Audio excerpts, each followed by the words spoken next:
Create your business around your life, not your life around your business.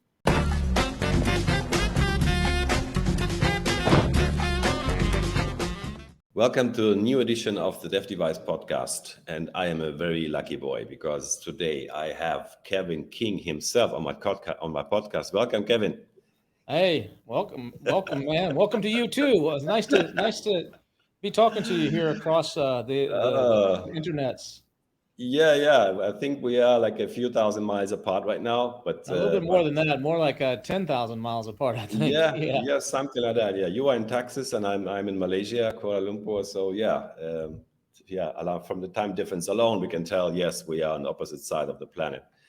But even better that we have the internets and we can talk today. And I couldn't be more excited having you on this podcast because, I mean, I've been following you for years. I've been an Amazon seller myself, and Kevin King was always, the guru who did all these webinars and had all this amazing content and came up with all these amazing tricks and tactics and hacks for Amazon sellers to improve their sales and all that. So you have been on my horizon for many, many years. And as I mentioned before, I'm super excited and humbled to have you here today. I'm glad to be here. Yeah. And let's start with what's going on today in your business, Kevin. So you have your, I mean, I won't read down the list, just looking at your LinkedIn profile. There's so many things, but I will just let you pick, what is the most important thing happening for you today? Yeah, I'm involved in the Amazon world pretty heavily from a lot of different angles. I'm a seller, so I still have 3 different Amazon seller accounts that I sell on. Oh. I have a seasonal business that's around calendars that we pretty much runs from about September till February of every year. Do a pretty good business on that. Then it basically goes quiet. And then I have another uh, company that does sports fitness products, exercise equipment and dog products. And then I have another company that's another dog products that does dog products with sustainability. So we do like life jackets for dog life jackets for Body Glove, little waste poop bags that are totally biodegradable, stuff like that. Mhm. And then I do the training for Helium 10. I don't work for Helium Mhm. 10, but I have a contract with them to do their course called the Freedom Ticket, which is a course for new people. It's totally free Mhm. if you have a Helium 10 membership to their software. And then I do their advanced training called Helium 10 Elite. Mhm. I speak at a lot of different events all over the world. I run an event called the $1 Billion Seller Summit, which happens twice a year, one time virtually in February Mhm. and one time in person. Our next one's coming in May in Hawaii. We just did one in Oh. June in Puerto Rico, and that one it's a small event. It's expensive to come, and the average seller there was doing about $13.5 million per year. So Wow. it's a pretty exclusive group of the more successful sellers, and so we do a lot of high level strategies and tactics that you don't really hear on podcasts or you don't really see in Mm. different summits and stuff like that. Mhm. And then I have the AM PM podcast. I have my own podcast Mhm. well, it's not my Oh own. yeah. It's Helium 10's podcast that I took over a little over a year ago and started hosting. Mhm. I have Mhm. you see the link up there, $1 billion sellers.com is a new newsletter that I just recently launched for this space. And Mhm. a lot of people, I was getting frustrated because a lot of people, I was probably getting sometimes 50 emails a day from different service providers and different Oh people. And yeah. on the subject line would be like, welcome to our newsletter, or here's our June newsletter. And I'm like, I open it up and all it is uh, go to read our blog, go check out our new feature of our new tool. Oh, did you know you could do this? We're going to be at this show. It's nothing but promotional. It's not a newsletter. A Mhm. newsletter to me is more like a newspaper, something that's Mhm. information. So I decided to launch that. So that's a big Mhm. project that's happening right now. And I don't know, I could probably keep going. I'm sure I'm forgetting something, but keeping pretty busy. Oh yeah. I saw your newsletter, man. I received it in my inbox, and I read through it, which I very rarely do. Like read through the whole thing, and yeah, it was packed with information. It deserves the name newsletter because I learned something new. Like this Awesome. like this thing where there's a new variation of a product available. You know how you can promote it, like this little thing on your listing, where you have a new version of your product.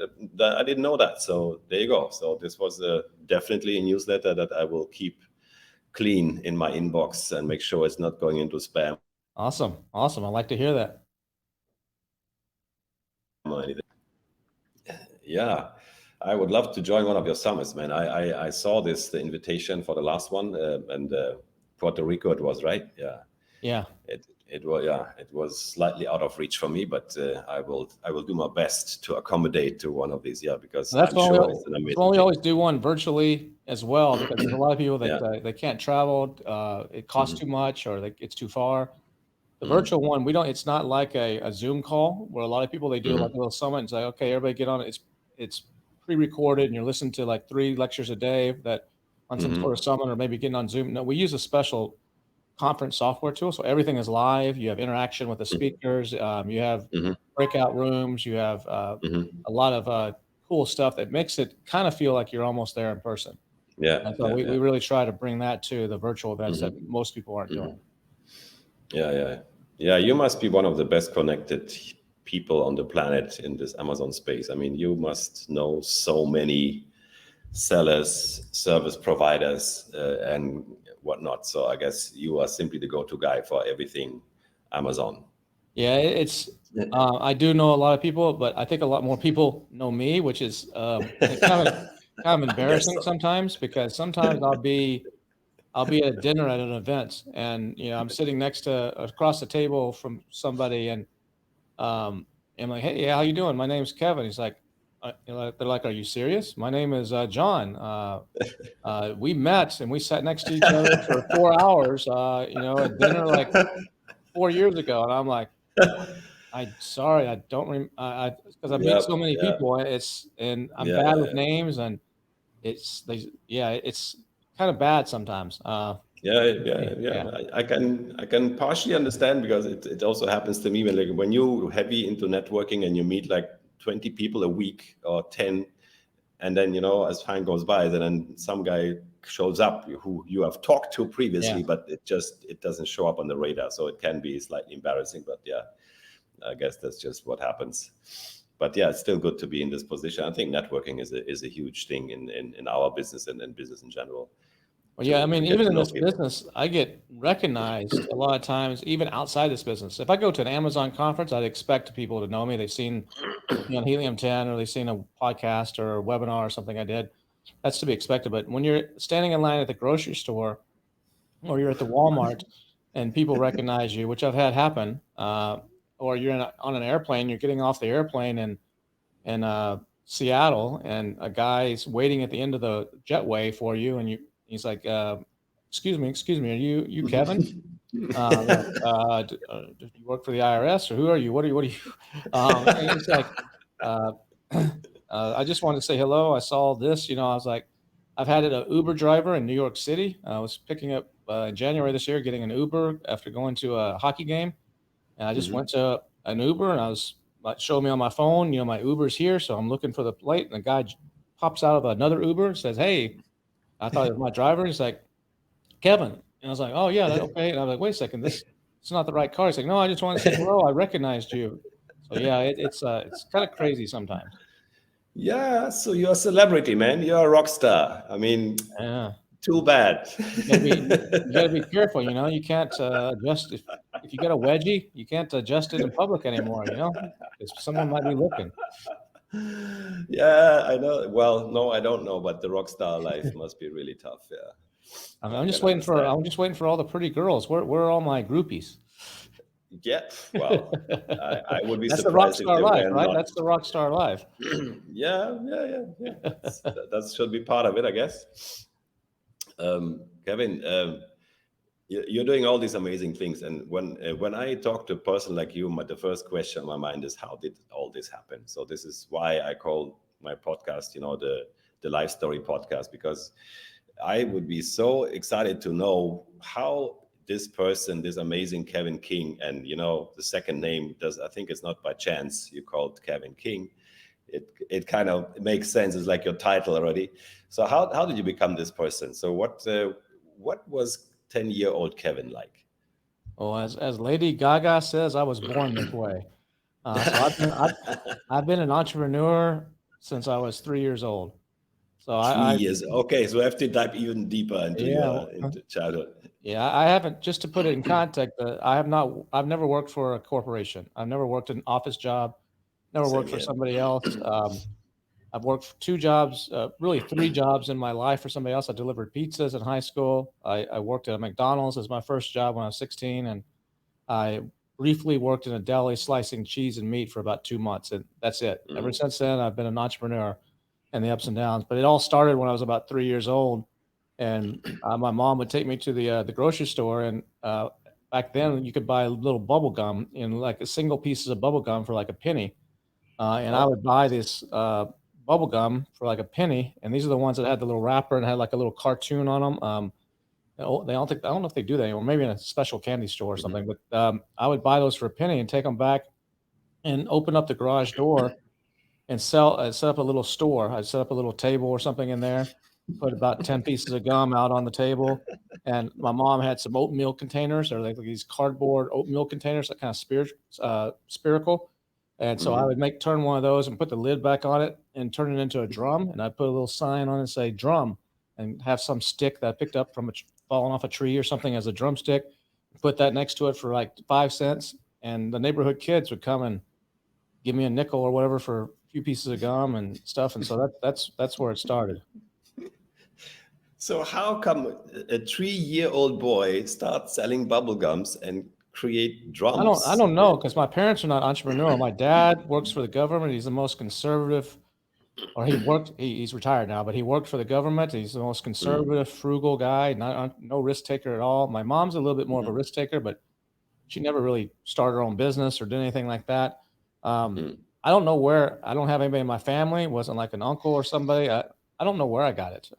mhm, I honestly don't know what was what triggered that, but mhm, I've mhm, always been enterprising, always been that way since I was little. I would be the guy that was organizing the little football games in the neighborhood or organizing the little things. I was an Eagle Scout, so I went through the Boy mhm, Scouts and became an Eagle. And I I was by the time you're talking about 10, probably by the time I was 11 or 12, I was mowing lawns. So people, mm, different houses in the neighborhood, they would pay me. I think it was like $5, and I would go and cut their grass. So I had one of those lawnmowers. I was mhm, pushing it all over the neighborhood, and some days I'd cut 4 or 5 different yards on a Saturday or Sunday. And yeah, as a mm. 12-year-old, make $30, $40, which back then, this was in the uh, late '70s, early '80s. That's a lot of money, Oh yeah. especially at that age. And Mhm, so then I did that, and I would paint numbers on street curbs in the United States. A lot of people like to put their address on the street, so you have it mhm, maybe up on your house, but maybe you're getting a delivery, and so out past your driveway, they'll paint the number on the concrete, like where you drive on the concrete driveway on the mhm, edge. And mhm, I went and bought a stencil set with all these different numbers and a bucket of paint and a bucket to carry everything in. I go door to door, knocking on the door, saying, "Do you want me to paint your numbers on your address?" Like 123. If they lived at 123 Main Street, I put 123, and like, "Do you want it in red or yellow or what color do you want?" And I for $4, I would paint that on there. And if they want both sides of the driveway, it's $6 or something. I did that kind of stuff. I picked up aluminum cans off the side of the road and took them and recycled them. Big old black trash bags full of cans to make money. I go to the mhm, soccer fields where the kids were playing football and soccer, and look through the trash cans for all the beer bottles and everything had been thrown away that I could take to the mhm. recycle place. I started a little mail order business, probably 14, 15, where I sold stamps and coins by mail. Oh. So you could actually go into it was some magazine. Then in the back they had a little classified section. So Mhm, I ran ads in that, for different things. Didn't make a lot of money on any of that, but that's where a lot of it started. And when I went to college, I went to Texas A&M University. I graduated with a degree in marketing, so I was studying business. But on the side, I was doing all kinds of stuff. I was teaching. There was a class called BANA 217, which is a sophomore, second year level class that all the business students had to take, and it was to learn the basic computing language. It's not even mhm, used anymore, but think of JavaScript or Python or mhm, something. It was the mhm, language back then, and they figured this was the '80s. They figured you need to learn learn this so you know the logic of programming if you're going to be a business person. Not to be a Mhm. programmer, but just to know the basics and the logic of it. Mhm. And there's 1,000 or so students at A&M that would take this class from 3 or 4 different professors, and they would, for whatever reason, they did the test, they all at the same time. So 3 times a semester, they would say, "Okay, on Thursday, October 1st, Wednesday, November 6th, and I don't know, Wednesday, December 7th are gonna be the 3 test dates." And everybody, no matter who your professor was, would take the test at that time. So what I started out just tutoring these people, putting up flyers around the campus, and you tear off the number and call me, and I come Mm. one on one and like help you understand the stuff. And that grew to where I could no longer do one on one. I had to scale it, so I was doing like 5 on 1. Then I got to where I was Mhm. renting a room in the library and 10 on 1. That'd be a blackboard, Mm. like a little conference room, and then it got to the point where before these tests, people would come to me and say, "Can you show us this? We still don't quite understand it." And it got to so big that I ended up renting a room at the College Station Hilton, big hotel, like a big, huge Hmm. conference room, and I would have 500 people come the night before a test. Five. Yeah, I do it in 2 sections. There'd be like a I forget the times. There'd be like a 6 o'clock a session and a 8:30 session or something, and it's And they 15. all paid for it. It was a paid thing, right? Yeah, It it's was not paid for free. $15. 15. $15 for 500 people. Yeah, Holy cow. yeah, and so Okay, so that I'd make was 7 or your $8,000 first. in one night. I How can many? only How do much? about $8,000 in one night, but I can only do Wow. that, for 3 times a semester because there's only Mm. so but you do that 6 times in a year, that's $50,000. It's not bad for a college student still going through college, um, Exactly. and There's your just first seasonal business. yeah, exactly. And my buddies, my roommates would stay at the table at the door collecting the $15 and, hit on the pretty chicks, the pretty girls that would come through, get their number and stuff, so they loved it. But yeah, that I did that for a while. I started a little software business called the You Shoes Bartender, where I had all this money, and our house was like, you ever seen the TV show Animal House, the movie, old movie? That's what Mhm. my house was like. There's 4 guys living in this apartment, and we partied. We took Tuesdays off. It was a British guy with a strong British accent named Phil. It was a German guy named Wolf, who Uh-huh. loved to drink his beer. It was me, and a Polish guy named Zebo.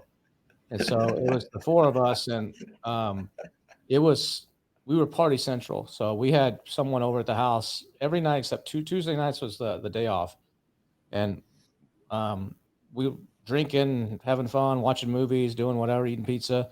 No drugs, but just everything else but that. Mhm. And Mhm.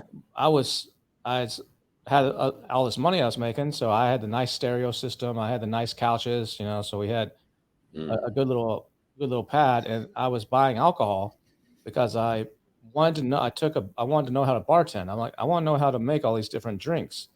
Oh. And so I wasn't 21 yet, I was 20, and I went and took a little class, and they're like, "Well, you can't taste this stuff, you're not of age. You have to use just liquid in the bottles, like, water, basically, in the bottles, and we'll show you how to do this Mhm. stuff." I was like, "To heck with this, I want the real thing." So, as soon as I turned 21, I went and bought an entire bar of stuff. I don't know, $1,000 worth of liquor, like every vodka, not the top stuff, but Mhm. rum, tequila, gin, everything, and we started making drinks and became popular. So everybody's like, "Hey, let's go to this apartment because it's the party place."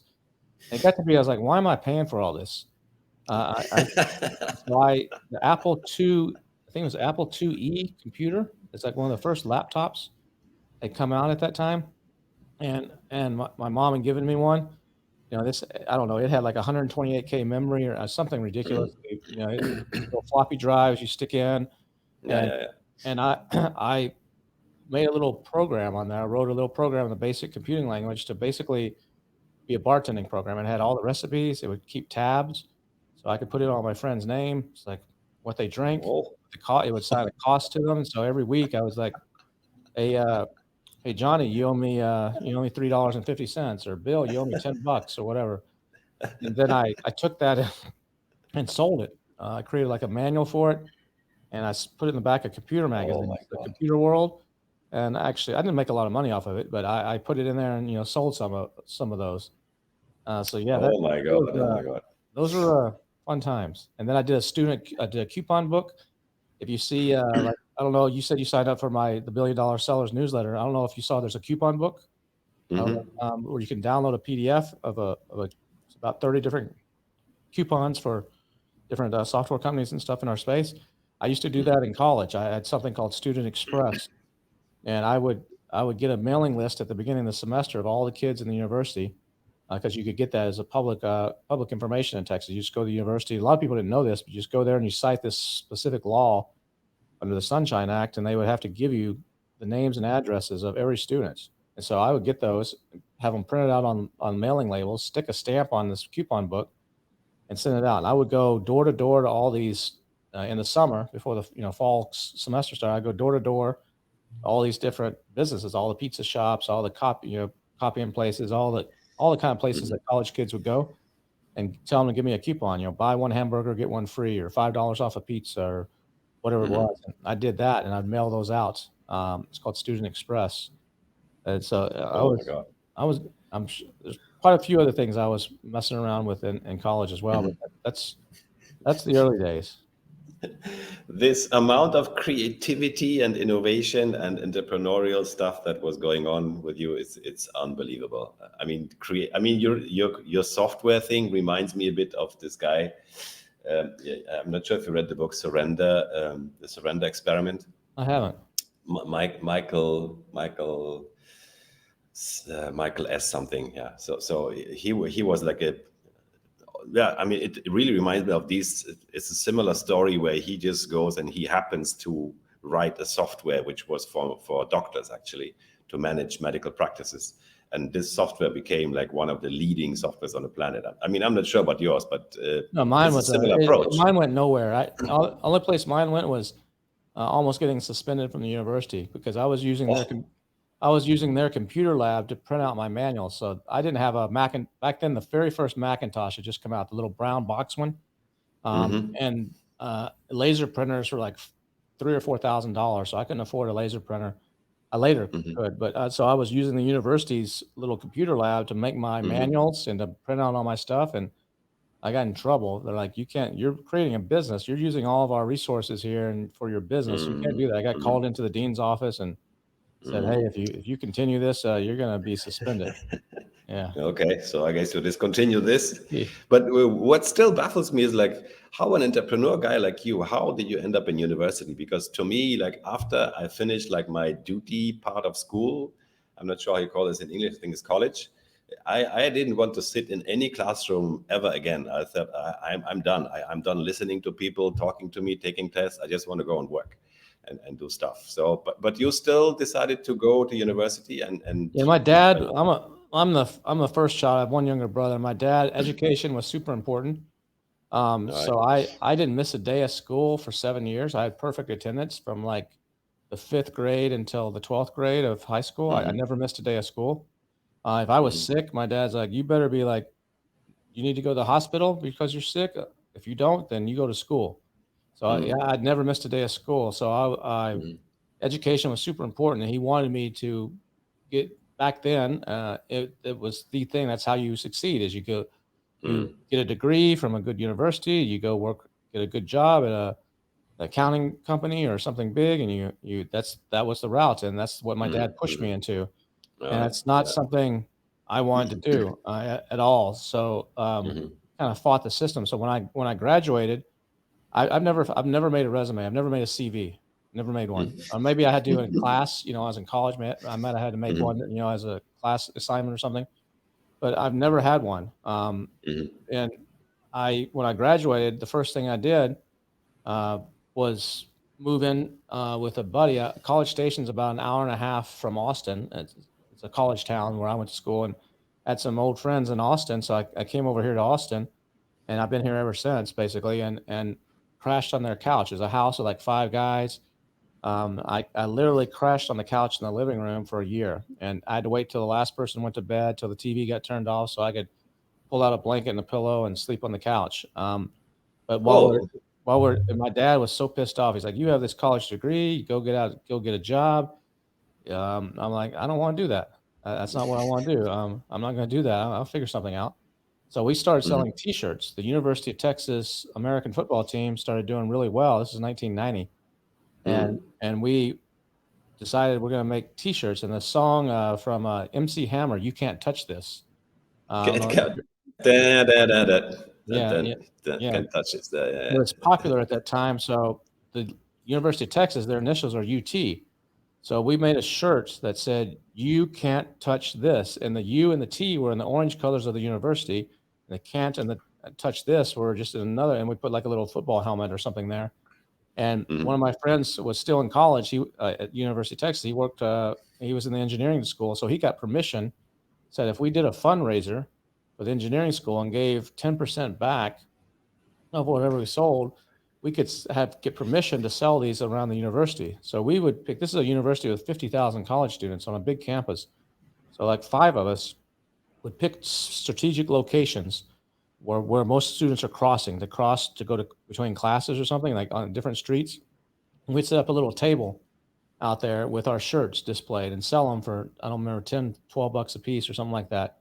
Sit out there all day from 9 in the morning till 4 in the afternoon and make a lot of money. Then we, on a football, on a game day, like on a Saturday, there'd be 100,000 people coming to this stadium. And so we would sit out there on those Whoa. days and sell these shirts. And it got to be when you have a big crowd of people walking and you're sitting at a table with your shirts, the only people that see that you have shirts are the people that walk right by your table because there's a massive Yeah. amount of people. So Mm. one of my friends that we were doing this with happened to be, they're engineers. Like, why don't we make a catapult? So they made this folding like piece out of wood, like these pieces of wood that would fold down so we could stick them in the back of a station wagon and we could haul them out and like they would come up like this. And then across the top would be a string where we could hang like a clothesline, these shirts high up in the air. So everybody could see these shirts as they're walking by, no matter how big the crowd is. And we were selling them for $15, and on a game day, we'd make $30,000. Oh my And God. so every home game, we were out there doing this. And then I'm like, this is kind of cool. I'm 22 years old. Let's do this for spring break. 22 years Let's old. go where all the pretty girls are and go to all the spring breaks. So we loaded up a bunch of shirts and created like beach type of shirts and went Mm. went door to door to all the spring break locations from Texas to Florida, trying all the little stores that are on the beach, trying to sell those. We were doing some illegal stuff with Simpsons. The Simpsons had just come out at that time, and they were popular. So we had a guy in New Jersey that was making illegal Simpsons T-shirts for us. So he's taking Homer and Bart and putting them on a shirt and funny, and we were Oh, selling them until we got. oh. And what we would do is we would. I had a buddy back in College Station that would. Well, I got a 1-800 number, so it's a free call, and and the number rang to our home phone. This is back before cell phones, so it rang to the house, the phone on the wall in the kitchen.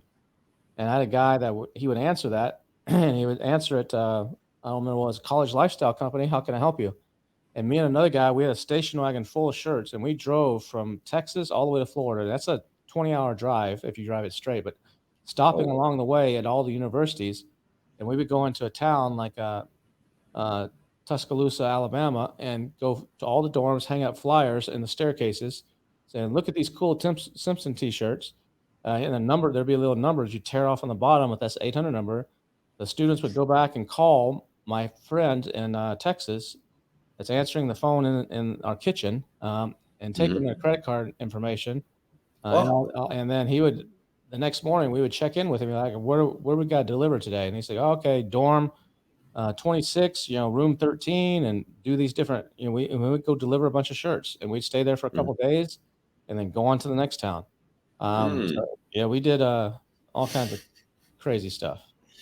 So your first big business was the t-shirt business, and you didn't have to sleep on the couch anymore running this Well, one, after I about a guess. year, yeah, I was able to make some good money. I was able to get an apartment with a nice big screen TV, and uh, I did all right. Then what happened? Then along those lines, I'm a huge American football fan, especially college football, and my university's Texas A&M. And so in 2000, no wait, 1990 or 1991, I think it's 1991. They were playing the University of Hawaii in Hawaii, and my mom worked for American Airlines. And so I could fly as a perk as being her son until I was 25. I could get these little free passes where you just show up at the airport, and if they had empty seats, you could basically fly for free. And so I had one to go to Hawaii, and I was like, I'll go. Our team is playing in Hawaii. It's a good excuse to go to Hawaii. I've never been. I'm 22 years old, so I went to Hawaii by myself using her free ticket. Watched the game, and then after the game, my plane wasn't leaving until like 10 o'clock at night or something. So I had a whole afternoon to kill. I checked out of the hotel, and I was like, what am I going to do for the next 10 hours?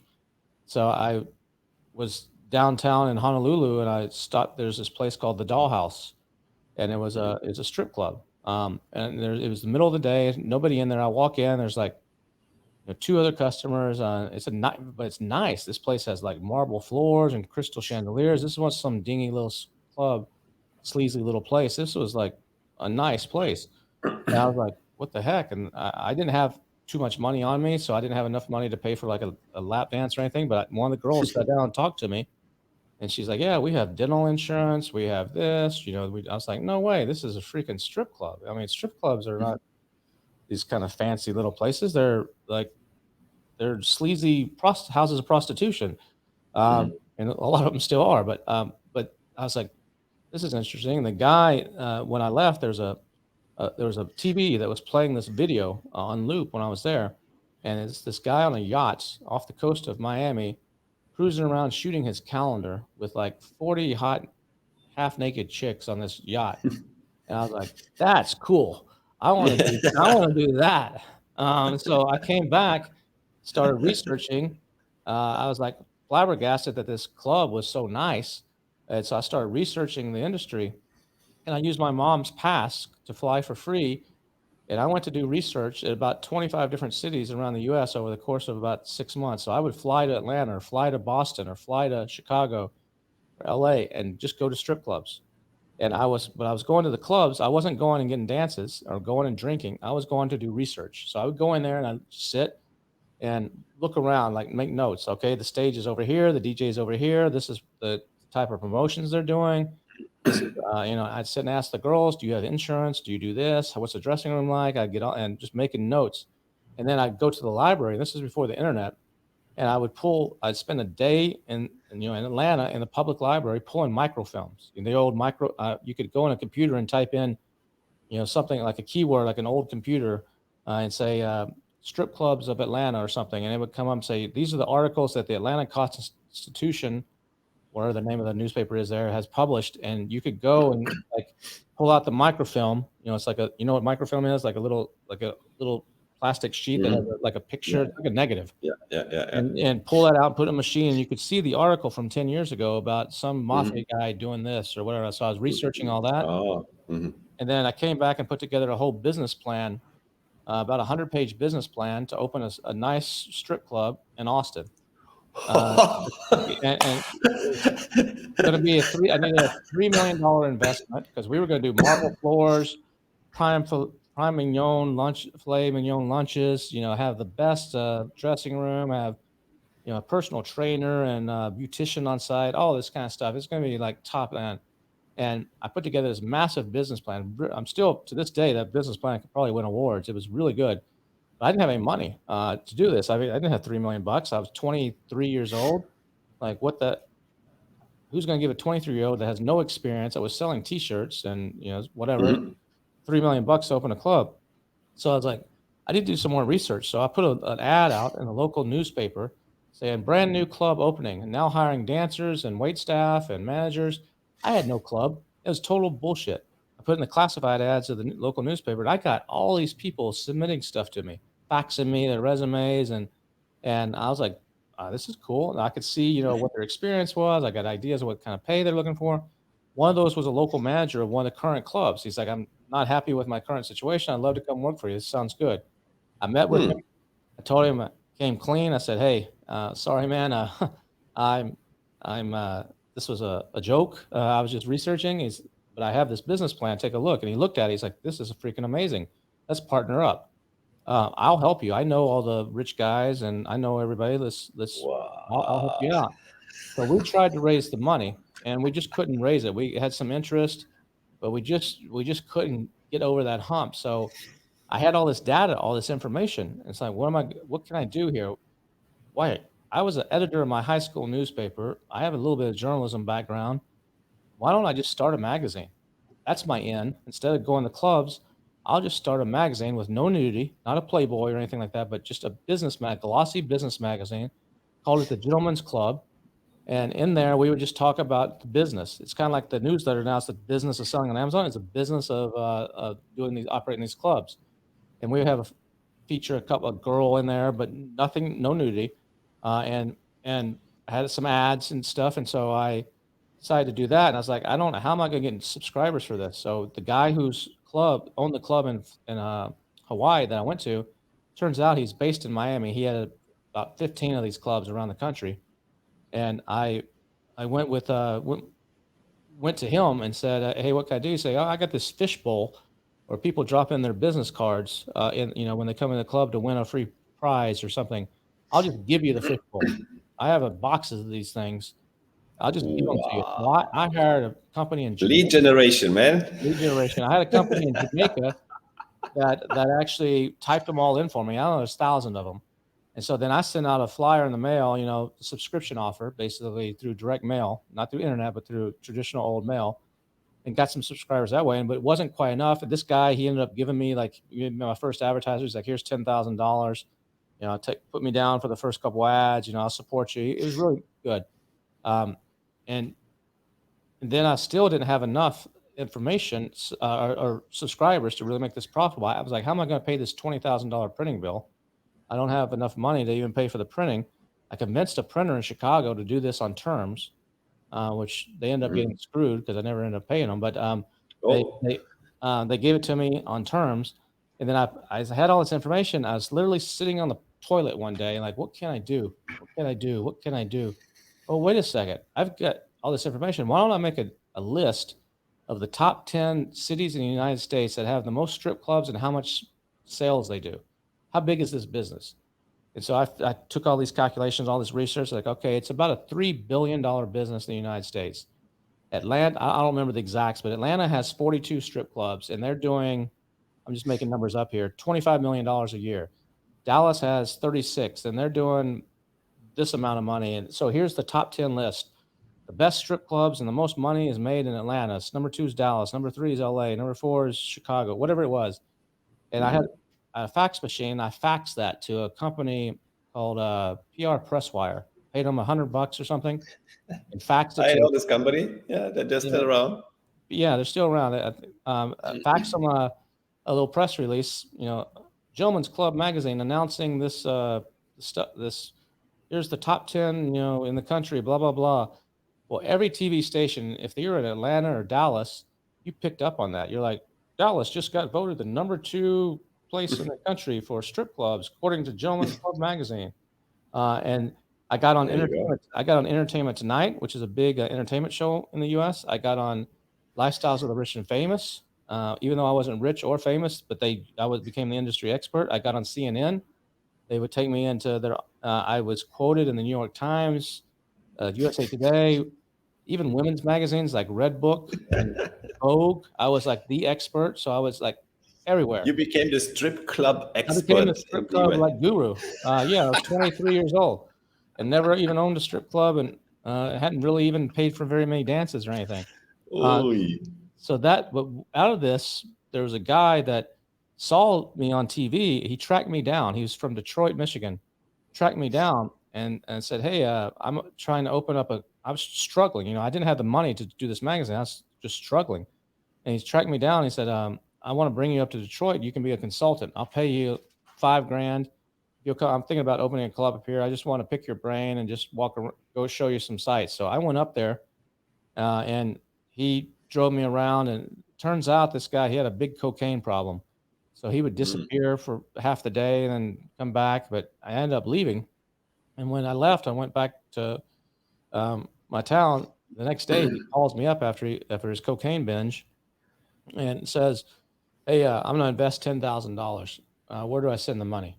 I'm like, "What?" He's like, "I'm going to give you $10,000. I'm going to invest in the magazine, help you out." I needed that money badly. I was desperate.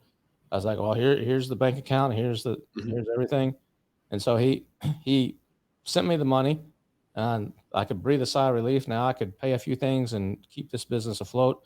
And then he decided, you know what? If I'm going to spend this money, I'm going to own half of this thing. So I'm going to I'm going to move Oh, to your town. I was living in Phoenix at that time, just for a year. I was in Phoenix, Arizona. He came to Phoenix, and he's like, "There's going to be if a girl wants to be on the cover of this magazine, uh, there's gonna be requirements. She's got to sleep with me." I'm like, I don't do business that way. I'm straight up. I'm ooh, like, I'm not doing a that casting sounds couch. dodgy. But it turns out this guy was Detroit Mafia, carpet mafia. His family owned a Oh, chain. So I would meet with him sometimes, and a buddy of his would fly in, and we're going out of the restaurant to get into the car. He's like, "Hold on, wait right here." And he had one of those remote starters, and from 50 feet away, would start his car, make sure it didn't explode. That bad. And then, um, he would they would people mafia people would fly into the Phoenician resort in Phoenix, and they'd help bring in all these strippers, and I was never allowed to go, but they'd be like these weekend debaucheries, of just mhm. crazy stuff, and it got to the point where this guy was pretty bad. I was like, "I don't want to do business this way. I don't want this partner. I don't want this. I want out." He's like, "You can't leave." And he accused me of, Oh, like, God. embezzling some money or some bullshit, and so when I tried to leave and move back to Texas, he sent 2 Guidos to break my legs. Literally, 2 guys came with big baseball bats to break my legs to keep me from moving. I had to call the police. I got a Oh, police escort with my U-Haul truck driving all the way I got 30 miles outside of Phoenix, Arizona to make sure these guys didn't follow me or didn't and then we had to deal with him. There's more to the story. We had to deal with him later on some other stuff, but so when I did that on the way back, I was driving this U-Haul truck. It's about a 12-hour drive or something from Phoenix to Austin or Dallas or wherever I was going. And I get stopped in the West Texas, middle of nowhere, like desert, middle of nowhere. And I was going 60 miles an hour and a 55 mile per hour speed limit in this U-Haul truck carrying all my stuff. And I had an outstanding speeding ticket from college. And that ticket, I hadn't paid it. I forgot about it or whatever. And so they arrested me.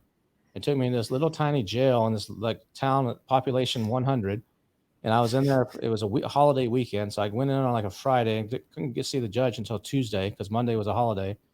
So oh, they only had like 2 jail cells.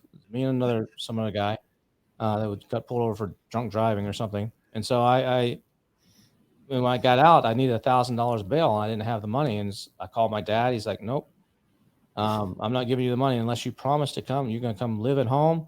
You're going to get a real job. I don't care if it's working at McDonald's initially, but you're not going to be doing this stuff anymore." I'm like, "Thanks, Dad. I don't need your money. I appreciate it." And so I called an uncle. He bailed me out, put up the money, $1,000 or something to bail me out.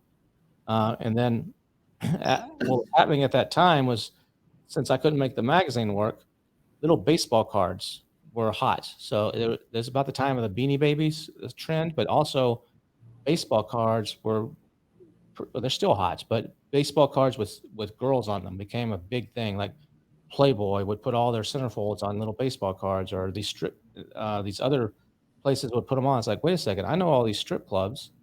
Why don't we put strippers on baseball cards? And these clubs are promotion for the clubs. And now, so we created these whole series of baseball cards with strippers and different girls on them. Some of them we'd shoot, some of them we get pictures, and we would sell those in the comic book stores. We had a distributor, and this big business, like hundreds of thousands of dollars a month in business. So I built that up, and then as we did that, I started a mail order business because I'm like, okay, I'm making mine. I'm making money off of all mine, but I want to make money off of all yours too. So I went to all the other people that were doing it. I wasn't the only one doing this. There are other entrepreneurs doing the same thing, and I went to them and said, "Hey, what are you putting a little insert in your packages? People buy a pack of 10 cards, and inside there's an insert like we do it today with Amazon. Register your warranty or sign up for mhm, a VIP club or whatever." And people were filling those out and mailing them in to them. This is before the internet, and mhm. they just had a shoebox full of these things. They didn't know what to do with them. They were just doing it because everybody else did it. So I went to all the other people and said, "Hey, you have these shoeboxes full of these leads. Send them to me. I'll type them all, get them all typed in for you, and I'll send you back the list, and I'll share some of mine with you too." And knowing that Mhm. they're probably never even going to use it. So then I go, "Sure." So I got all these people, built a list of, I don't know, 15,000 people that buy these things. And then I turned around to them and said, sell me your cards at a discount." So I bought their stuff at wholesale and sold it back to their customers, plus everybody else. So I had a full catalog of all this stuff, and we made a big business out of that, and won all kinds of awards in the industry, and did really well off of that. that evolved into calendars, and evolved into another magazine. We finally did do like a coffee table books. We did a whole series of DVDs and TV shows. We were killing it on pay-per-view television, not porno. Mm, It's pretty girls, but it wasn't porn. I always have to clarify that. Um, but it was like Sports Illustrated. You see one of these, the making of a Sports Illustrated calendar, where mhm, this is mhm, popular, or it was Girls Gone Wild was popular back then, and with their mhm, infomercials. Is you just mhm, go to tropical islands in the Caribbean and you shoot a bunch of girls in bikinis and you document it behind the scenes. You know, you're filming it, showing the girl, showing the guy carrying the camera stuff, setting it up, and all this. And we created TV shows out of that and put them on mhm. television and made a lot of money. We did model searches. We did a whole thing off of that. So I could sit here and tell you, I could spend 2 hours just talking about that. But Dude, never in life would I have guessed that you were in the strip and pretty girls business and all that. I mean, this uh, is so unbelievable. It's yeah, and I so that thought you evolved know into you're the the girl. calendars, which I still do today. That evolved into selling on Amazon. That's what got me into Amazon, because Yeah, Amazon yeah, around that time, late yeah, yeah. 90s, early 2000 was becoming a thing. And so we signed up for Amazon. Someone said, "Hey, you should sell these on Amazon." I'm like, Amazon, what's that? Oh, they sell the books and magazines, and so we signed up for their what's they call it. This was before FBA. Call it the associates program. So they would basically Mhm, we were like it's like a vendor. We're like a 1P, mhm, and mhm, but they bought from us on consignment. So it had to be media, books, or DVDs. I didn't control the listing. I didn't control the title. They would give me a PO and I would ship to them. And then whatever they sold, they pay me for. It wasn't like every 2 weeks you got paid or anything. It was like whatever they sold at mhm, the end of the year, they pay me for. I think the first year we sold like 300 calendars in the whole season on Amazon. mhm. Today we sell that of one calendar in a day, and we have multiple calendars. No way. So yeah. So we just kind of rode that for a while. Then once I got into the FBA side of things, I was like, why am I letting Amazon control this? I should control this. So we switched it all to FBA so that we can control the listing, we can control the pictures and Mhm. marketing and keywords and all that. And we just blew that up. When did FBA come up actually? What do you Uh, remember the year it when? was in the. I know the model right now that most people are doing is around 2011.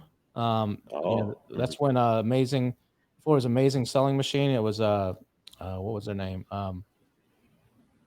Shoot, Amazing Cash Machine or something like that. mhm, They mhm, kind of started this whole thing of everybody. FBA is a great opportunity to sell in, find something on mhm, Alibaba and sell it. mhm, mhm. But before that, it existed. I don't remember the exact year. It was a few Mhm, years before that when they kind of mhm. opened it up, but it was All right. pretty tightly controlled.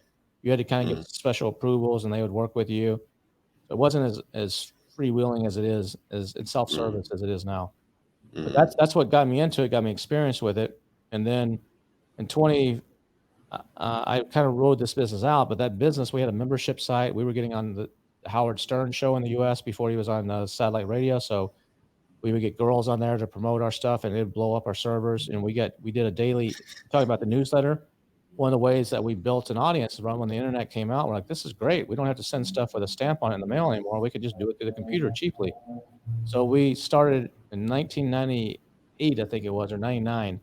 Oh. We started an online newsletter. So we had a newsletter we would send out every day, 7 days a week, with summary in it. It would be like, here's the top 5 stories of anything to do with pretty girls. So it could be something about Hugh Hefner from Playboy. It could be about the girl Vanna White from the Wheel of Fortune. It could be about a cheerleader from some football team. It could be about anything to do with pretty girls, not porn.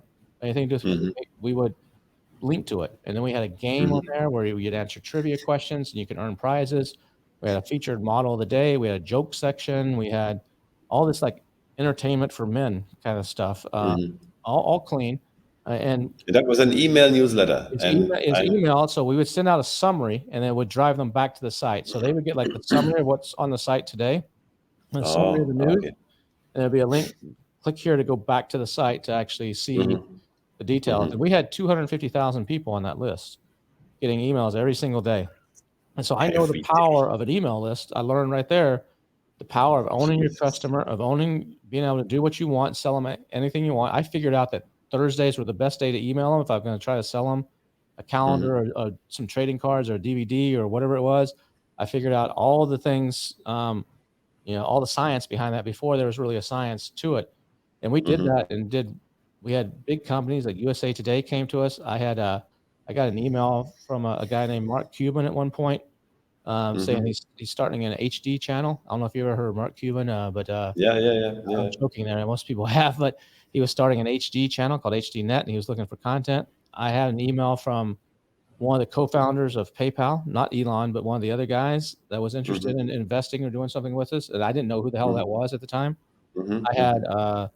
another another one was before Facebook. If you're old enough, you might remember it was MySpace. So Yeah, I remember MySpace. I am right, old enough. right when MySpace started, one of the founders, co-founders, like the original guys, emailed me saying, "We want to feature your photo of the day, your pictures on our MySpace." And I ignored it. I was like, "What the hell is this MySpace? I never even heard of it." So I just ignored it. About a year later, after MySpace kind of blew up on the scene and became popular, I found that email in my one of my folders on my computer as I was cleaning stuff up. I was like, "Holy shit! What an opportunity I just missed." That's one of the others that we dealt with to drive traffic. We would get on the Howard Stern show. This is before Google when we first Mm. started doing this, and so we had to get creative as Yahoo, and Yahoo was just a directory. It's like the phone book. Yeah, It yeah. wasn't a search engine like it is now. It's like you want to Mm-hmm. see electronics, go to the electronics section, just look at the links down.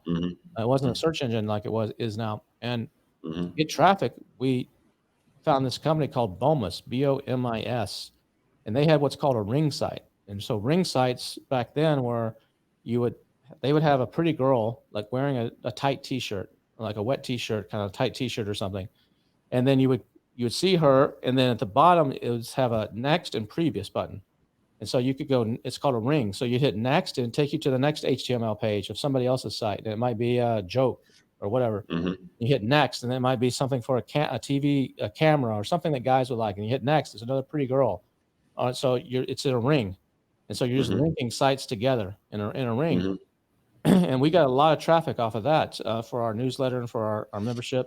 We were able to convert 2,500 people into 2,000 paying customers paying $30 a month to access a special library of pictures and some extra jokes and stuff.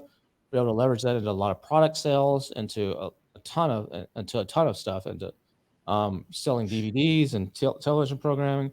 It works really really well. But we're always marketing with one hand tied behind our back because we were classified technically as adult. So I couldn't advertise in certain places. I couldn't do certain things. So it makes you get more creative and more resourceful because Mm-hmm. you're fighting against society in a way. So Mm-hmm. you have to really pull out all the marketing chops, and that's what really sharpened my knife and sharpened my sword is having to do all that with one hand tied behind my back. And it Mm-hmm. turns out I'm talking to this Bomis, the two guys that run this Bomis, and one of the co-founders, he calls me up one day and says, "Hey, Jimmy is leaving. You're gonna have to deal with me now, and it's all cool, but I just want to make sure you have all my contact stuff." It's like, "What's happening to Jimmy?" He's like, "Well, he's going to start some other website." I was like, "Oh, what kind of websites?" I don't know, some sort of encyclopedia or something. It was Jimmy Wells that started Wikipedia. That's the guy I was dealing with before there was Wikipedia. He was running this ring site. And I was Oh. to him on the phone, organizing different stuff, and I had no clue. Never heard from him after that. And he went to start Wikipedia, and history is history. But yeah, I was there in a lot of the early days of, and in the position where if I'd known what I had, what I was dealing with Jimmy Wales and with Mm-hmm. MySpace, PayPal, and HDNet. Who knows where I could have done? But I just kind of was in my own little world and didn't take advantage of Mm-hmm. any of those Mm-hmm. opportunities. But you did take advantage of quite a few opportunities, though. And I Yeah. mean, just the things that you have mentioned so far is mind blowing. You So understood like email marketing, you understood building your list like in the early 2000s already. I mean, I think at that time I was not even aware of this, such a thing as email. yeah, today, I mean, it's kind of funny. I mean, you and I are a little bit older than some of these people in the space. Some of the younger kids, they think this is cool and new. And I'm like, this new marketing thing to do, whatever it may be, whatever the new cool little thing is, build a list or build a funnel. It's like, no, we've been doing this forever. Mm, What is old is new again now. It's just a different medium. The tools are better, the methods are different and better, but it's the mm, same psychology. If you mm, understand the core psychology behind marketing, mhm, then you could, and you get a little bit of knowledge, and keep up with the latest things, whether it be when the internet came, learn how to freaking use the internet. When AI is here, learn a little. You don't need to be a There you go. master, but learn a little bit about AI. When crypto was here, learn a little bit about crypto.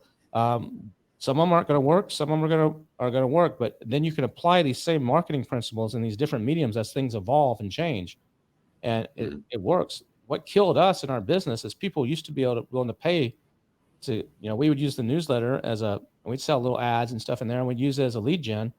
But people paying us $30 a month, at some point when YouTube came out in 2007, I think it was, then a lot of the porn sites started copying YouTube, like, oh, we can now stream videos online. And so they started streaming stuff for free to actually, as a promotion. They show you 30 seconds of a video or something and hope that you would click and buy, the full video to watch, stream it online. You don't have to go to the sticky floor porn store anymore to watch a video or get something in the house or in the mail. And so it became a big business. But as a result of that, there was so much free content out there that it was hard for us to sell stuff anymore. Yeah, so it kind of killed over a period of time. It kind of killed us. And we rode that wave as long as we could. And by about 2012, it was like, okay, I think this is done. So we kind of quit.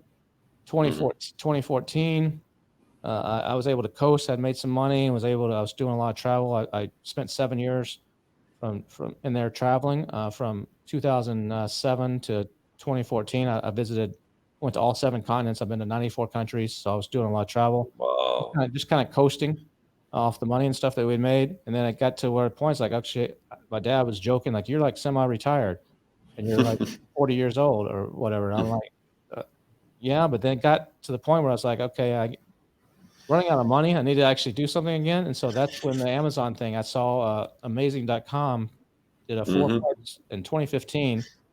Well, they've done this before then, but in 2015, I saw them do a 4-part webinar series as a pre-sale to a big webinar to get you to buy their $5,000 course. I watched that 4-part series for free.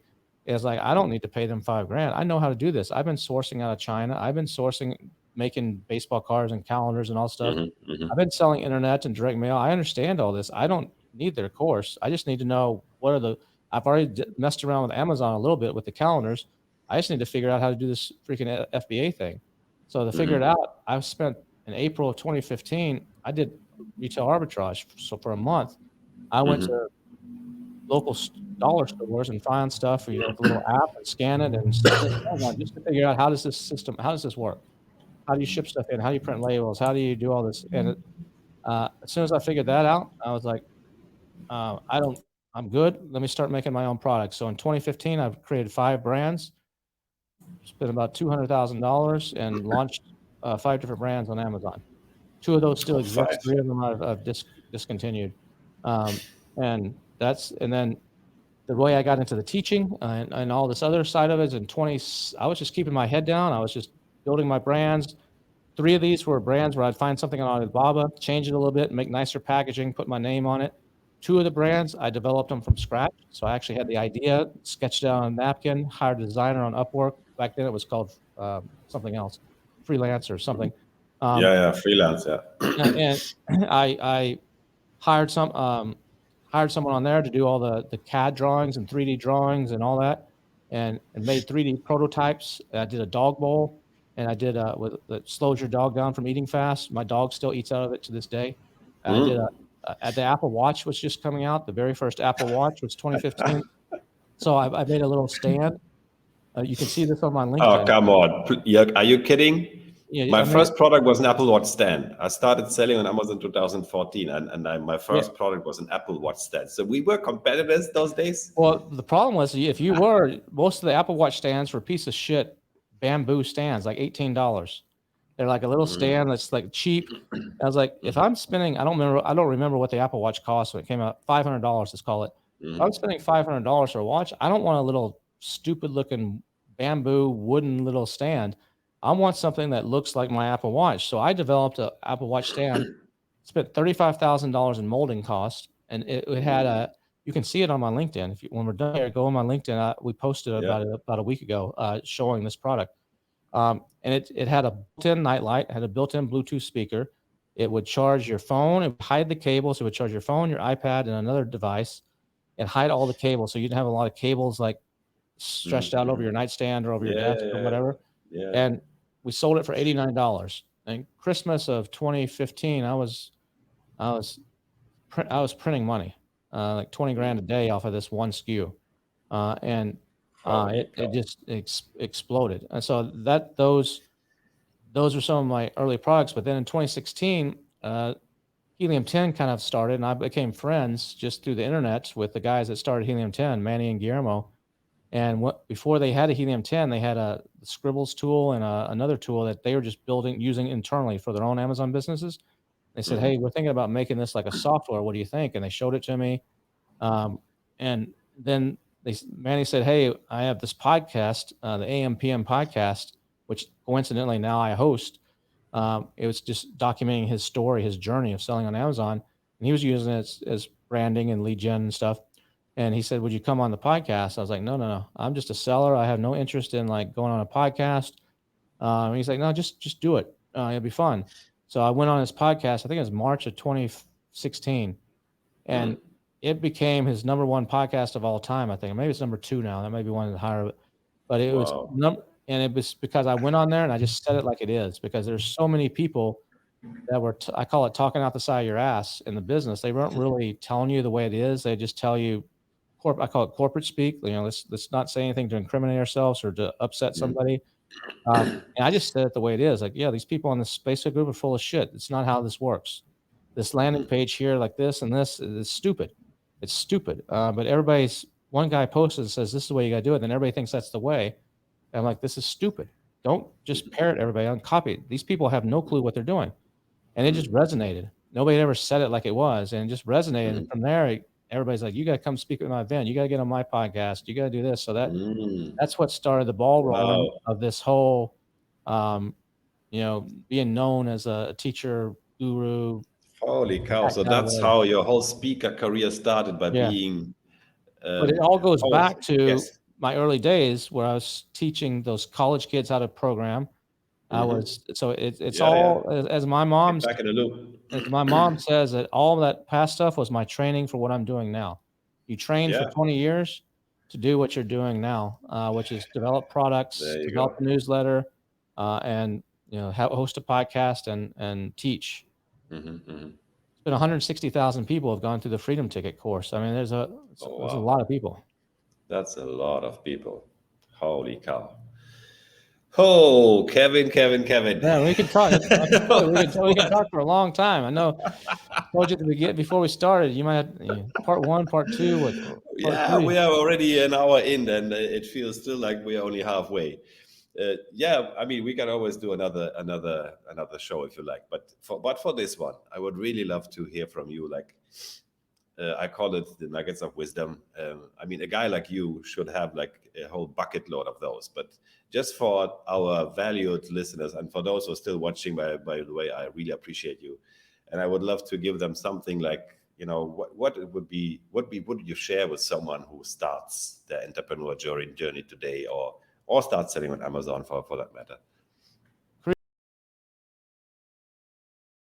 Create your business around your life, not your life around your business. So There you it's go. too many people do make the business the focus of their life, and sometimes you have to do that for a short period of time when you're first getting going. You're all consumed, and it takes a lot of time. But you got to get out of that as quick as you can.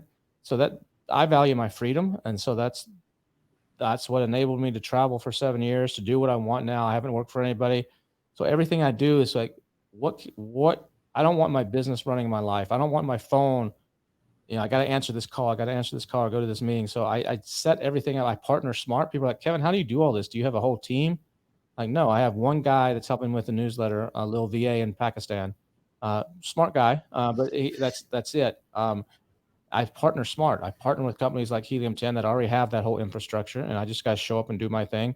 I partner with other people in my other businesses, so I'm not having to do everything. I have people that help me run the $1 billion seller summit. I mean, I pick the speakers and decide where we're going, but someone else runs the whole thing. I don't have to worry about did the catering show up, or did the is the coffee hot or anything like that. I got people that handle all that, and keep me out of that loop. So that's number one. Number two is my philosophy in life is about the experiences you have and the people you meet, and that's all that matters. It doesn't matter how much. It's not about how big your business comes. Too much in Western, especially in American society and Western society. Too many people get caught up in I need a bigger house, I need a bigger car, I need more money. I've made my 10 million. I No, that's not good enough. I need to make 50 million. And you get caught up in this vicious cycle. And it's not about that. You want to make enough money to where you can live comfortably the way that's what's important to you. And maybe that is driving a Rolls Royce and having a butler and three maids.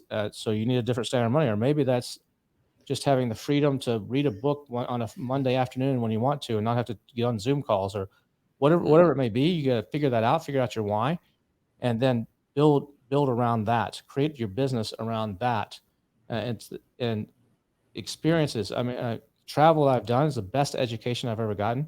A lot of people always say, "Well, I don't have time to travel, or I can't afford to travel, or I got to work my job and save for my retirement." I'm like, "Fuck that." Um, yes, you should save something. You should do that, but go and experience the world while you're here. You never know if you're going to get hit by a bus, die in a plane crash, get cancer, whatever, get in a car wreck. You don't work until you're 70 years old and then retire. And then, okay, I now want to go see the Great Wall of China. And you can't even get out of the taxi to walk up there. Um, and then it's the people you meet off of these travels. It changes you. It Yeah. educates you. It's better than any college education. It's better than Yeah. anything. And I'm not talking about being a tourist. I'm talking about being a traveler. Tourist goes and they go to. I remember my parents went to China before China was really open. This is like 2015 or 2014 before it really opened up. No, sorry, 2004 or 2005 before it really opened up. And they went and all their food was they ate in the hotel and they ate simple chicken and simple rice. Whatever was simple for them. I went in 2008 when they had the Olympics, right before they had the Olympics. And when I got back, my mom was like, "Well, how'd you think of the food?" I was like, "It's excellent." She's like, "Really?" I thought the food was pretty horrible. I was like, "What'd you eat?" "Oh, we had rice and chicken pretty much at every hotel." I said, "You didn't go out to the restaurants, go out to the places?" She's like, "No, it wasn't safe." I was like, "Yeah, it is. That's the culture. That's the experience. You got to get out and Yeah. experience it." And a Yeah. lot of times I would hire a private guide to take me around. And by the end of 5 days, 6 days of him showing me around, we're buddies. And he's like, "Hey, it's your last night here. Come to my house." Happened in Malaysia. Come to my house, and my wife is she's going to cook dinner for us. And, you meet my daughter. We've been talking about the Mhm. last 5 days, and you get to see that culture, that side of things. Mhm.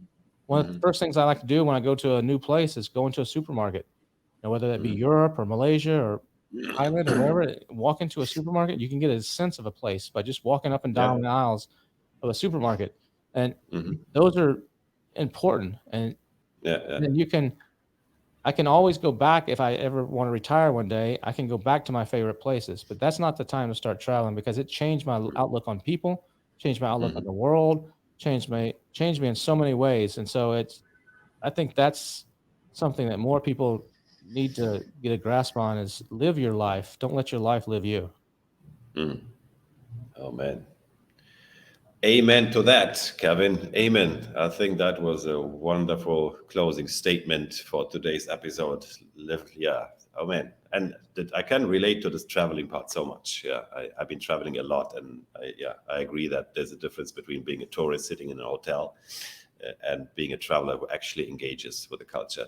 Mhm. Oh boy. So for people who would like to get in touch, I mean, everybody knows where you live, your website and all that. I guess I don't have to include any specific details under the video, but we will still provide something like, for example, like the one that's in your title right there, Yeah, the billion dollar billiondollarsellers.com. sellers.com. Yeah. So anything else you would like me to include, of course, let me know. I will do that. And I would like to say thank you so much for spending this time with me, sharing all your story, your wisdom, your insights. It's been an amazing time. And again, hope we can stay in touch and do something more of this. Yeah, it's been great. I appreciate you inviting me on, and we'll have to do it again. Appreciate it, man. Oh, yeah, we do.